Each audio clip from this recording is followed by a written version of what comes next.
പ്രതിരോധ മേഖലയിലെ പ്രധാനപ്പെട്ട അപ്ഡേറ്റ്സ് ഇവയാണ്. നമ്പർ 1, ഇന്ത്യക്കെതിരെ ചൈനയുടെ പുതിയ തന്ത്രം. ഇന്ത്യയെ തകർക്കാൻ ചൈനയുടെ തന്ത്രമായ വാട്ടർ ബോംബ് അറ്റാക്കിംഗ് വരുന്നു. നമ്പർ 2, ഇന്ത്യയുടെ തദ്ദേശീയ UCAV-ആയ ഖാദക്കിന്റെ പ്രോട്ടോടൈപ്പിന്റെ പരീക്ഷണം വൻ വിജയം. നമ്പർ 3, ഇന്ത്യക്ക് കരുത്തേകാൻ പിനാക്ക ഗൈഡഡ് മിസൈൽ സിസ്റ്റം എത്തുന്നു.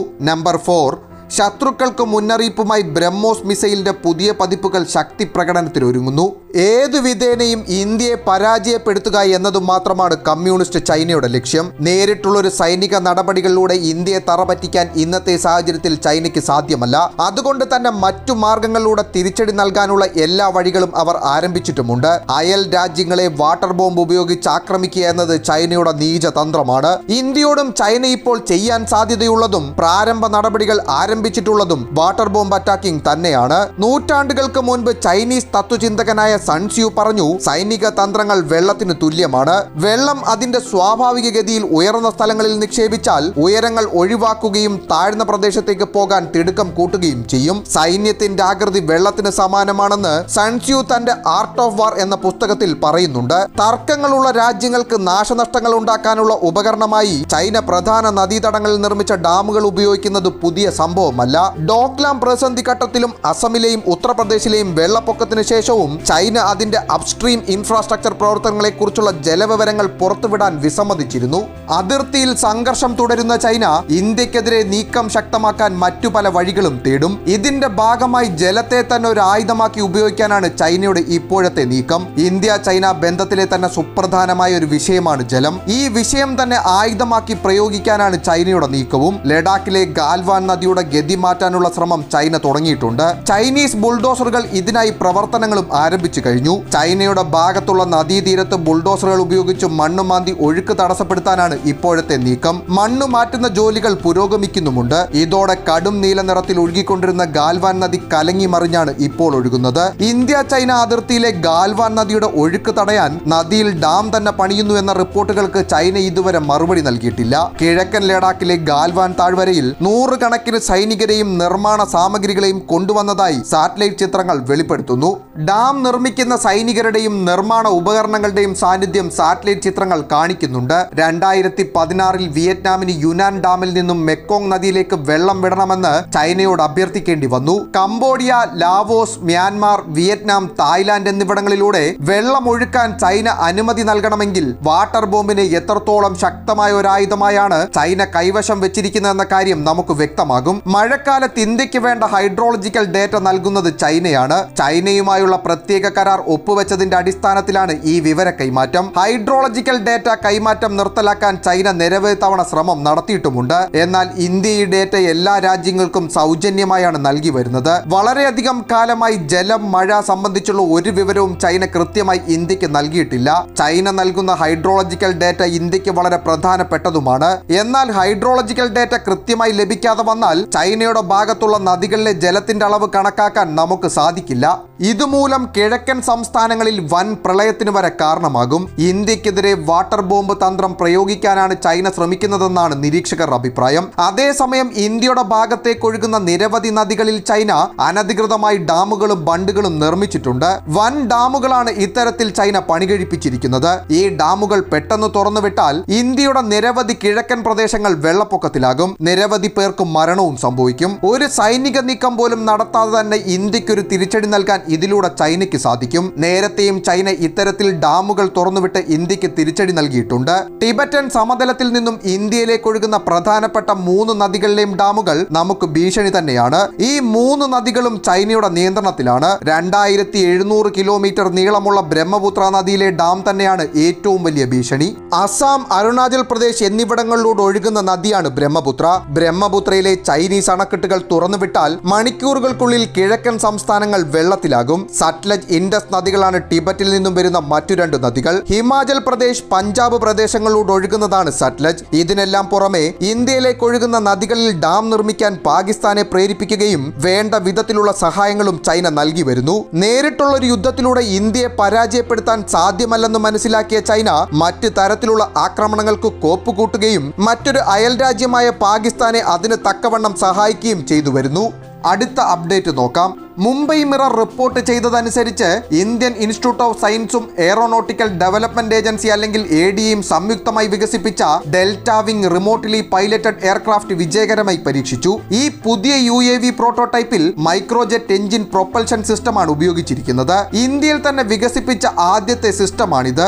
ഡിഫൻസ് പ്രോജക്റ്റിനെ കുറിച്ച് സംസാരിക്കവേ ഒഫീഷ്യൽസ് അറിയിച്ചത് ഇന്ത്യൻ ഇൻസ്റ്റിറ്റ്യൂട്ട് ഓഫ് സയൻസിന്റെയും ADAയുടെയും സംയുക്ത പ്രോജക്റ്റാണ് ഇതെന്നായിരുന്നു. ഈ പ്രോട്ടോടൈപ്പ് ഡിസൈൻ ചെയ്തിരിക്കുന്നത് ADAയും പരീക്ഷണത്തോടൊപ്പം airframe, fuel tank, engine മുതലായവ ഇന്റഗ്രേറ്റ് ചെയ്തത് ഇന്ത്യൻ ഇൻസ്റ്റിറ്റ്യൂട്ട് ഓഫ് സയൻസിന്റെ ഡിപ്പാർട്ട്മെന്റ് ഓഫ് എയറോസ്പേസ് എഞ്ചിനീയറിംഗ് ആണ്. ഈ എയർക്രാഫ്റ്റിന്റെ വെപ്പൺ പേലോഡിനെ കുറിച്ചും റിമോട്ട്ലി പൈലറ്റിനെ കുറിച്ചുമുള്ള ചോദ്യങ്ങൾക്ക് ഒഫീഷ്യൽസ് കൃത്യമായി പ്രതികരിച്ചിട്ടില്ല.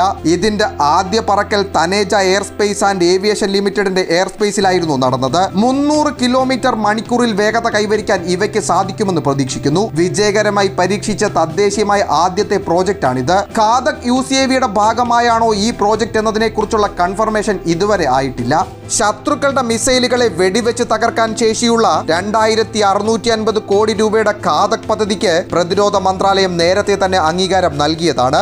റഡാറുകളുടെ കണ്ണിൽപ്പെടാതെ പറന്നാക്രമണം നടത്താനും ശത്രുക്കളുടെ മിസൈലുകളെ നേരിടാനും ശേഷിയുള്ള ഡ്രോണുകളാണ് ഖാദക് പദ്ധതിയുടെ കീഴിൽ വികസിപ്പിക്കുന്നത്. ഈ പദ്ധതി വിജയമാകുന്നതോടെ ശത്രുക്കൾക്ക് നേരെ ബോംബിംഗ് നടത്തുന്നതിൽ നിന്നും പോർവിമാനങ്ങളെ ഒഴിവാക്കാൻ സാധിക്കും. അൺമാൻഡ് കോമ്പാറ്റ് ഏരിയൽ വെഹിക്കിളിന്റെ ഡിസൈനും ടെക്നോളജിയും ഏകദേശം പൂർത്തിയായതായി 2019 റിപ്പോർട്ടുകൾ വന്നിരുന്നു. രാജ്യാന്തര ഡ്രോണുകളുടെ ഡിസൈനുകളും ടെക്നോളജികളും വിലയിരുത്തിയ ശേഷമാണ് ഖാദക് UCAVയുടെ രൂപരേഖ തയ്യാറാക്കിയിരിക്കുന്നത്. ഇവയുടെ പ്രധാനപ്പെട്ട ഫീച്ചേഴ്സ് ഇവയാണ്. ഇവയ്ക്ക് റഡാറുകൾക്ക് പെട്ടെന്ന് തിരിച്ചറിയാൻ കഴിയാത്ത തരം ഡിസൈനും പെയിന്റിങ്ങും ഉണ്ടാകും. ഇവയ്ക്ക് 8 മുതൽ 10 ടൺ വരെ ഭാരവും 300 കിലോമീറ്റർ കൂടുതൽ റേഞ്ചും 30,000 അടി വരെ ഉയരത്തിൽ പറക്കാനുള്ള ശേഷിയും ഉണ്ടാകും. ഇവയ്ക്ക് വായുചലന ശാസ്ത്രത്തിനനുസരിച്ച് ശത്രുക്കളുടെ കണ്ണ് വെട്ടിച്ച് പറക്കാൻ കഴിയുന്ന പ്രത്യേകതരം ചിറകുകളും പ്രത്യേകം തയ്യാറാക്കിയ കമ്പ്യൂട്ടർ സംവിധാനവും ഉണ്ടാകും. സ്റ്റെൽത്ത് ഫീച്ചറുകൾ ഉള്ള ഈ UCAVക്ക് ശത്രുവിനെയും മിത്രത്തെയും തിരിച്ചറിയാനുള്ള ശേഷിയും ആക്രമണ മിസൈലുകൾ തൊടുക്കാനും തകർക്കാനുള്ള ശേഷിയും ഉണ്ടാകും. ബോംബിംഗ് നടത്തുന്നതിനോടൊപ്പം ശത്രുവിന്റെ താവളത്തിൽ ഇറങ്ങിച്ചെന്ന് നിരീക്ഷിക്കാനും ആക്രമിക്കാനും തക്ക ശക്തനാണ് ഖാദക് UCAV. കാവേരി എഞ്ചിന്റെ പരിഷ്കരിച്ച പതിപ്പായ കവേരി ടർബോഫാൻ എഞ്ചിൻ ഖാദക് UCAVയിൽ ഉപയോഗിക്കുമെന്നായിരുന്നു റിപ്പോർട്ടുകൾ. ഖാദക് UCAVയിൽ കവേരി എഞ്ചിൻ പദ്ധതി വിജയിച്ചാൽ ഇതുവരെ കവേരി പദ്ധതിക്കായി ചെലവിട്ട 2839 കോടി രൂപ പാഴാകില്ല. അടുത്ത അപ്ഡേറ്റ് നോക്കാം. ഓഗസ്റ്റിൽ 6 റെജിമെന്റുകൾ ഉയർത്തുന്ന പ്രഖ്യാപനം മുതൽ കഴിഞ്ഞയാഴ്ച എൻഹാൻസ്ഡ് പിനാക്ക MK1ന്റെ വിജയകരമായി പരീക്ഷണം വരെ പിനാക്ക റോക്കറ്റ് സംവിധാനങ്ങളുടെ ദീർഘകാല വികസനത്തിലും അതിന്റെ നവീകരണത്തിലും ഒരുപാട് മുന്നേറ്റങ്ങൾ സംഭവിച്ചു. യഥാർത്ഥ റേഞ്ചിന്റെ ഇരട്ടിയോളം വരുന്ന പിനാക്കയുടെ ഗൈഡഡ് പതിപ്പിന്റെ വികസനം പൂർത്തിയായിക്കൊണ്ടിരിക്കുകയാണെന്ന് പ്രതിരോധ ഗവേഷണ വികസന സംഘടനയായ DRDO അറിയിച്ചു. ഒരു കൺവെൻഷണൽ യുദ്ധസ്ഥലത്ത് പിനാക്ക പോലുള്ള ദീർഘദൂര പീരങ്കി സംവിധാനങ്ങൾ യുദ്ധത്തിന് മുൻപേ തന്നെ എതിരാളികളുടെ ലക്ഷ്യങ്ങളെ ആക്രമിക്കാൻ ഉപയോഗിക്കുന്നവയാണ്. അതിൽ ചെറിയ പരിധിയുള്ള പീരങ്കികൾ, കവചിത ഘടകങ്ങൾ, കാലാൾപ്പട എന്നിവ ഉൾപ്പെടുന്നു. ഇപ്പോഴും ഉപയോഗത്തിലുള്ള റഷ്യൻ മൾട്ടി ബാരൽ റോക്കറ്റ് വിക്ഷേപണ സംവിധാനങ്ങളായ ഗ്രഡ്, സ്മെർച്ച് എന്നിവയ്ക്ക് ബദലായി 1980കളുടെ അവസാനത്തിൽ DRDO പിനാക്ക വികസിപ്പിക്കാൻ തുടങ്ങി. 1990കളുടെ അവസാനത്തിൽ പിനാക്ക മാർക്ക് 1ന്റെ വിജയകരമായ പരീക്ഷണങ്ങൾക്ക് ശേഷം 1999ലെ കാർഗിൽ യുദ്ധത്തിൽ ഇത് വിജയകരമായി ഉപയോഗിച്ചു. അടുത്ത കുറച്ച് വർഷങ്ങൾക്കുള്ളിൽ ചൈനയുടെയും പാകിസ്ഥാനുമായുള്ള ഇന്ത്യയുടെ അതിർത്തി പ്രദേശങ്ങളിൽ പിനാക്ക സിസ്റ്റത്തിന്റെ ഒന്നിലധികം റെജിമെന്റുകൾ നിലവിൽ വന്നു. മൾട്ടി ബാരൽ റോക്കറ്റ് സിസ്റ്റം സംവിധാനമായ പിനാക്കയ്ക്ക് 44 സെക്കൻഡിനുള്ളിൽ 12 റോക്കറ്റുകൾ ലക്ഷ്യസ്ഥാനത്തേക്ക് തൊടുക്കാൻ കഴിയും. പിനാക്ക സിസ്റ്റത്തിന്റെ ഒരു ബാറ്ററിയിൽ 6 ലോഞ്ച് വെഹിക്കിളുകൾ ഉൾപ്പെടുന്നു. അതിൽ ലോഡർ സിസ്റ്റം, റഡാർ, നെറ്റ്വർക്ക് അധിഷ്ഠിത സിസ്റ്റങ്ങൾക്കായുള്ള ലിങ്കുകൾ, ഒരു കമാൻഡ് പോസ്റ്റ് എന്നിവ ഉൾപ്പെടുന്നു. ഒരു ബാറ്ററിക്ക് 1 കിലോമീറ്റർ വിസ്തീർണമുള്ള ഏരിയ മുഴുവനായും നിർവീര്യമാക്കാൻ കഴിയും. 60 കിലോമീറ്റർ റേഞ്ചുള്ള പിനാക്കയുടെ MK2ഉം ഗൈഡഡ് വേരിയന്റുകളും DRDO വികസിപ്പിക്കുകയും വിജയകരമായി പരീക്ഷിക്കുകയും ചെയ്തു. ഗൈഡഡ് പിനാക്ക സിസ്റ്റത്തിന് 75 കിലോമീറ്റർ പരിധിയുണ്ട്. കൂടാതെ റേഞ്ച് മെച്ചപ്പെടുത്തുന്നതിനായി സംയോജിത നാവിഗേഷനും നിയന്ത്രണ മാർഗനിർദ്ദേശ സംവിധാനവുമുണ്ട്. ഇവ മിസൈലിന്റെ കൃത്യതയും റേഞ്ചും വർദ്ധിപ്പിക്കും. ഗൈഡഡ് പിനാക്ക മിസൈലിന്റെ നാവിഗേഷന് സഹായിക്കുന്നത് ഇന്ത്യൻ റീജിയണൽ നാവിഗേഷൻ സാറ്റലൈറ്റ് സിസ്റ്റമാണ്. 2019 മാർച്ച് ഡിസംബർ മാസങ്ങളിൽ DRDO ഗൈഡഡ് പിനാക്കയുടെ വിജയകരമായ ഒന്നിലധികം പരിശോധനകൾ നടത്തിയിരുന്നു. ഗൈഡഡ് പിനാക്കയുടെ വികസനം പൂർത്തിയായിക്കൊണ്ടിരിക്കുകയാണെന്ന് DRDOയുടെ മുതിർന്ന ശാസ്ത്രജ്ഞൻ ഇന്ത്യൻ എക്സ്പ്രസിനോട് പറഞ്ഞിരുന്നു. വികസനം പൂർത്തിയായാൽ തുടക്കത്തിൽ ഗൈഡഡ് പിനാക്ക പ്രൊപ്പൽഷന്റെ വിലയിരുത്തലിനായി ഭൂതലതല പരീക്ഷണങ്ങൾക്ക് വിധേയമാക്കും. ആ പാരാമീറ്ററുകൾ പൂർത്തിയായാൽ അതിനുശേഷം ഇവയെ ഇൻസ്ട്രുമെന്റൽ ഫ്ലൈറ്റ് ട്രയലുകൾക്ക് വിധേയമാക്കും. 2019 മാർച്ച് ഡിസംബർ മാസങ്ങളിൽ യൂസർ ടെസ്റ്റിന് മുമ്പുള്ള അവസാന ഘട്ടത്തിൽ പൊക്രാനിൽ ഫീൽഡ് ടെസ്റ്റുകൾ നടത്തിയിരുന്നു. ഗൈഡഡ് പിനാക്കയുടെ പ്രാധാന്യം എടുത്തുകാട്ടുന്ന DRDO ശാസ്ത്രജ്ഞൻ ഇത് പ്രധാനമായും കൊളാട്രൽ നാശനഷ്ടങ്ങൾ പൂർണ്ണമായും ഒഴിവാക്കുമെന്ന് പറയുന്നു. ഒരു പ്രത്യേക പ്രദേശത്തെ അസാധുവാക്കാനായി പിനാക്ക റോക്കറ്റ് സംവിധാനം വികസിപ്പിച്ചെടുത്തിട്ടുണ്ട്. കൂടാതെ റോക്കറ്റിൽ നിന്നൊരു മിസൈൽ സംവിധാനത്തിലേക്കുള്ള പരിണാമമാണ് ഗൈഡഡ് പതിപ്പ്. ഒരു നിശ്ചിത പരീക്ഷണ രീതി അനുസരിച്ച് ഇവയുടെ വികസനം വിലയിരുത്തുന്നതിനായി ആദ്യം ആന്തരിക പരീക്ഷണങ്ങൾ നടത്തും. തുടർന്ന് യൂസർ ടെക്നോളജി സാങ്കേതിക പരീക്ഷണങ്ങളും അതിനുശേഷം യൂസർ പരീക്ഷണങ്ങളും നടത്തും. ഭാവിയിൽ സൈന്യം ആഗ്രഹിക്കുന്ന അനുപാതത്തിൽ പിനാക്ക MK1 മെച്ചപ്പെടുത്തിയ MK1 ഗൈഡഡ് പിനാക്കയും എന്നിവ സൈന്യത്തിന്റെ പട്ടികയിൽ ഒന്നിച്ചു നിലനിൽക്കും. ഒരു പ്രദേശത്തെ നശിപ്പിക്കാൻ കഴിയുന്ന ഒരു ആയുധമായി പിനാക്ക സൈന്യത്തിൽ തുടരും. ഒരു നിർദ്ദിഷ്ട ടാർഗറ്റിനെ കേന്ദ്രീകരിച്ച് ആക്രമിക്കേണ്ടി വരുമ്പോൾ ഗൈഡഡ് പതിപ്പ് അതിന് ഇരട്ടി ശക്തി പകരും. അടുത്ത അപ്ഡേറ്റ് നോക്കാം. ശത്രുക്കൾക്ക് മുന്നറിയിപ്പുമായി ബ്രഹ്മോസ് മിസൈലുകൾ ശക്തി പ്രകടനത്തിന് തയ്യാറാകുന്നു. ഇന്ത്യൻ മഹാസമുദ്രത്തിലാണ് ബ്രഹ്മോസ് മിസൈലുകൾ ശക്തി പ്രകടനത്തിന് ഒരുങ്ങുന്നത്. നവംബർ അവസാനത്തോടെ ഇന്ത്യൻ മഹാസമുദ്രത്തിലാണ് ബ്രഹ്മോസ് മിസൈലുകളുടെ ഏറ്റവും പുതിയ പതിപ്പുകളുടെ ശക്തി പ്രകടനം നടക്കുക. ഇന്ത്യൻ മഹാസമുദ്രത്തിൽ നിന്നും ഒന്നിലധികം മിസൈലുകൾ വിക്ഷേപിച്ചാണ് പ്രതിരോധ സേനകൾ കരുത്തറിയിക്കുക. ലക്ഷ്യത്തിന്റെ കൃത്യതയിലും ശക്തിയിലും ബ്രഹ്മോസിനെ വെല്ലാൻ ലോകത്ത് വേറെ ക്രൂയിസ് മിസൈലുകളില്ല.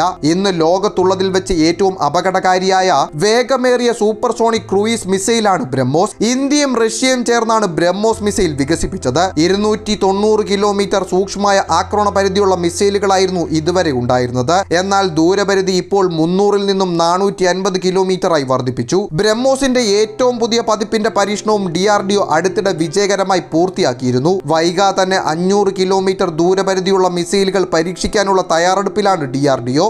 നിർഭയ്, ശൗര്യ, രുദ്രം, പൃഥ്വി, അഗ്നി, ബ്രഹ്മോസ് ഇങ്ങനെ നിരവധി മിസൈലുകളാണ് ഇന്ത്യൻ പ്രതിരോധ വിഭാഗം കഴിഞ്ഞ ദിവസങ്ങളിൽ പരീക്ഷിച്ചത്. ഒരു മാസത്തിനിടെ 12 പുതിയ മിസൈലുകൾ പരീക്ഷിച്ച് ഇന്ത്യ ലോകത്തെ തന്നെ അത്ഭുതപ്പെടുത്തിയിരുന്നു. ഗവൺമെന്റ് സോഴ്സിനെ ഉദ്ധരിച്ചു വരുന്ന റിപ്പോർട്ടുകൾ പ്രകാരം നവംബർ അവസാനത്തോടെ DRDO ബ്രഹ്മോസ് ക്രൂയിസ് മിസൈലുകളുടെ വിവിധ പരീക്ഷണങ്ങൾ ഷെഡ്യൂൾ ചെയ്തിട്ടുണ്ട്. ഇത് ഇന്ത്യൻ ഓഷ്യൻ റീജിയനിലെ പലതരം ലക്ഷ്യങ്ങളെ ഭേദിച്ചുകൊണ്ടായിരിക്കും. പരീക്ഷണത്തിലൂടെ ഡിഫൻസ് സർവീസിന് ഈ മിസൈലുകളെ ഇനിയും ഇംപ്രൂവ് ചെയ്യാനുള്ള അവസരമാണ് വന്നു ചേരുന്നത്. പ്രോജക്ട് PJ-10 ഭാഗമായി ബ്രഹ്മോ സൂപ്പർസോണിക് ക്രൂയിസ് മിസൈലിനെ മറ്റ് രാജ്യങ്ങളിലേക്ക് എക്സ്പോർട്ട് ചെയ്യാനും ഇന്ത്യയുടെ പദ്ധതിയിലുണ്ട്.